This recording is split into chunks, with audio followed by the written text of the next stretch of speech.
Right.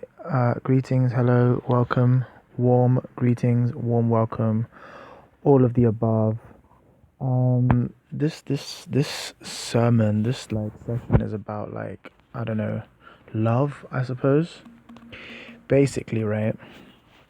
I have this thought that as an older generation, um, there is like an emphasis on like disciplining the younger generation and like teaching them, the old ways. Um, what I mean more directly is that the younger people, right, they grow up like kind of influenced by the older people and their ways, usually through like physical assimilation. And what I mean by that is like physically, the older generation assert dominance. I started kind of speaking about like the very first examples of like a doctor or a parent, mainly it's probably mainly the doctor pulling the child out of the vagina without the child's consent. um I think this is also seen in like animal kind of kingdoms or queendoms or just other animals, basically other creatures on this earth in this lifetime, um have shown that like the parents will just like grab the child by the scruff of the neck or like move the child in this direction in order to quote unquote, well, either help the child, for example, to help it walk, or like to like because the parent wants to go in a certain direction, it will take the child with it in the direction. And it's not and it's almost as if to say it's natural to nurture. Or in some way it's almost like part of uh a is a possible design, basically like a possible game design, yeah, where like the the the the parent knows best, basically. The parent is a guardian, is a guide, and is going to enforce like the law. And I guess that's kind of what I mean when I say physical dominance. Like physical, like, yeah, like that's kind of what I mean when I say physical. I don't want to get too sidetracked, but it's like the parent is generally initially bigger than the child, and so the only real way to like get through to like getting the child to do what it needs it to do is by physically like manipulating, like physically moving the child, whatever. Da, da, da, da, da, da. Now around the world, different cultures, right, have kind of taken this idea further by like, what's the word I'm looking for? That's the one. Whooping the child, right? So like when the child does something like wrong according to the culture, according to the parent who is within the culture, within the society, then the child is whooped. The child is whooped. You know what I mean? Like, let's not do. Okay, so the child is whooped. Basically, the child is beaten. The child is like hit. The child is like uh be caned into the right direction, or like beaten like like a horse or a donkey, where just kind of like trained basically into the direction the parent and the culture would like the child to be assimilated, you know what I mean, um in the direction of. So I was basically I was going I had this, yeah, it was a whole kind of point. I don't know where I was going, but like basically I kind of went like, um bear with me, that like right, so then the child gets to a certain age where the parent can't really do that anymore, and so like the child is basically on their own in a sense at that point.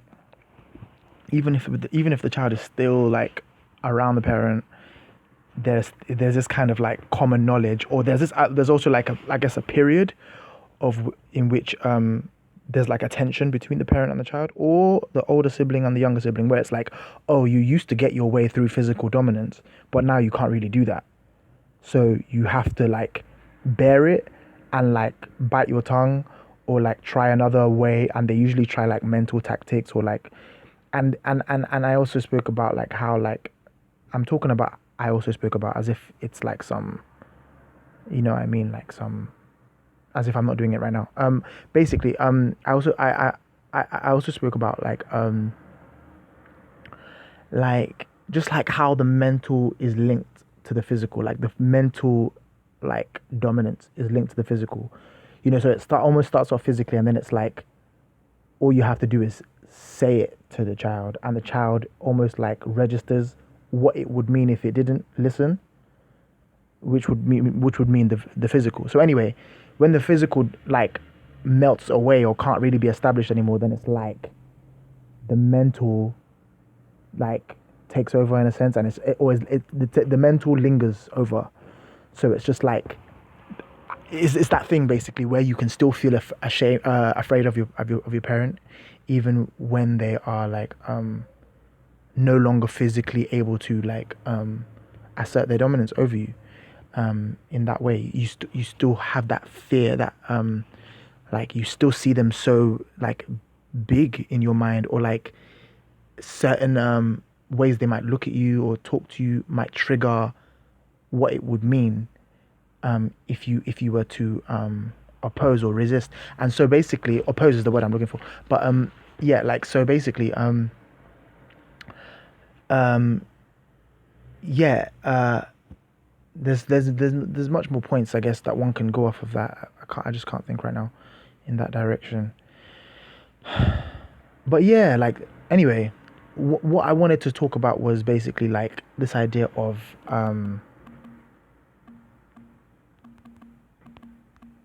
this idea of love, right? So more directly, this being the reason why a parent, for example, uh, wouldn't like completely abandon a child. So I was saying like at a certain point, right, the child basically becomes an adult, is where like the parent can't really like move the child around anymore, or like force the child to do anything it I mean it doesn't really want to do. Whether that's physically or mentally, I'm not sure, but like the physical thing, it dies out, and then it's like the mental tension and strain is there, and it's like, oh. And so I think within this period of like mental strain of like, oh, like who's right in this argument, or who's right in this conversation, right? um Within this period, like there is like the issue or the idea of love, um and almost like love as an investment, because in a way it's like you love the other because of what it says back to you, or brings back to you. So in a way, like to love another is like to like want them to love you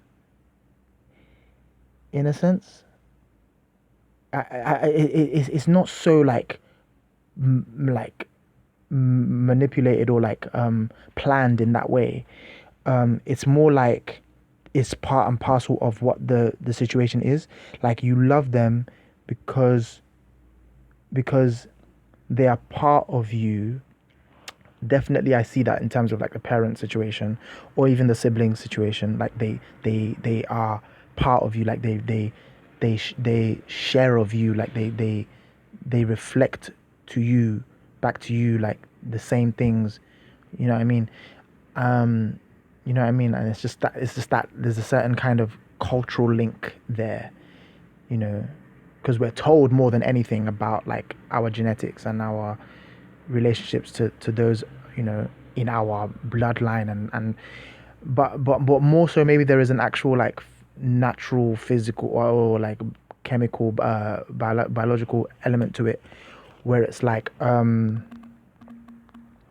where it's like you know we are cellularly compatible, like we are just like the same in so many ways, on a cellular level, that like we get along chemically, almost like we just we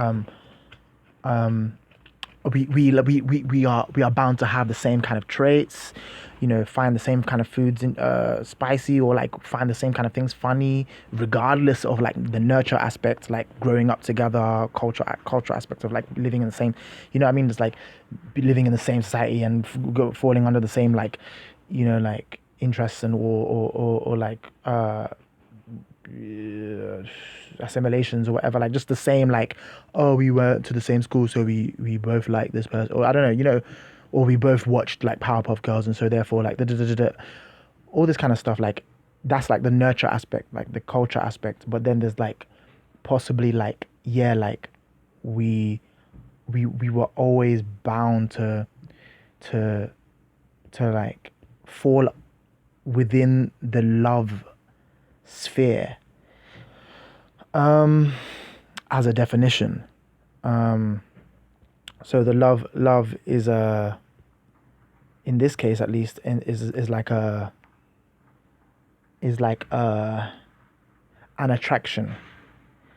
um anyway, so perhaps it is this thing like um that makes someone like take care of someone else way past the point that they like need it. Need meaning like need being like a child's like stasis.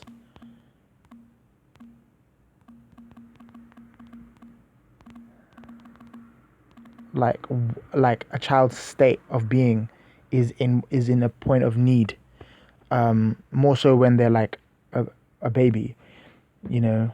um Although we're evolving, so even like as we speak, like there will be cases of like children who didn't have like their biological parents, and they didn't have like parents at all. They kind of grew up figuring it out in the bushes, like just finding any random leaf, figuring out which leaf they liked, which leaf they didn't like, which berries tasted good, which animal to avoid. You know what I mean? And I'm sure that's how some of us have come to evolve, into ourselves these days. Like, I'm speaking both like prehistorically, but also like on a mental level, like having to trial and error this whole life, like what works for us, what doesn't work for us, basically. But yeah, but also prehistorically, like what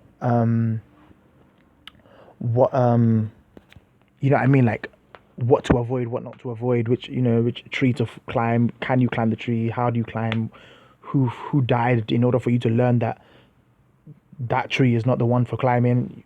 You know what I mean, like, so all this kind of stuff. So basically the point of this was to kind of discuss this more so, like, and like what is it in terms of like um how much leeway you give to uh someone who is grown, basically someone who doesn't need you, but like they're they're in this period where they're like working against you, almost. So they're working against you, and yet you persist to like maintain them around you because of the love investment. And so like I guess there's like two sides of love, and one was um this word, and the other one was that word. So it's yeah, so it's almost like when it comes to the investment side, it's like you've done all these things for this person in order for them like to like bring you a return. Um, and you continue to invest so long as you feel like the return is is likely, or like is like, there's is like the near is in sight. Or is it the end is in sight? Yeah, the end, is near, or whatever, and it's in sight. Um, um, so yeah, so there's a couple things there. I mean, I would love to delve further or deeper into that or them in some way. In some, I don't think I need to do it in some scholarly way. I think I'm doing enough right about now.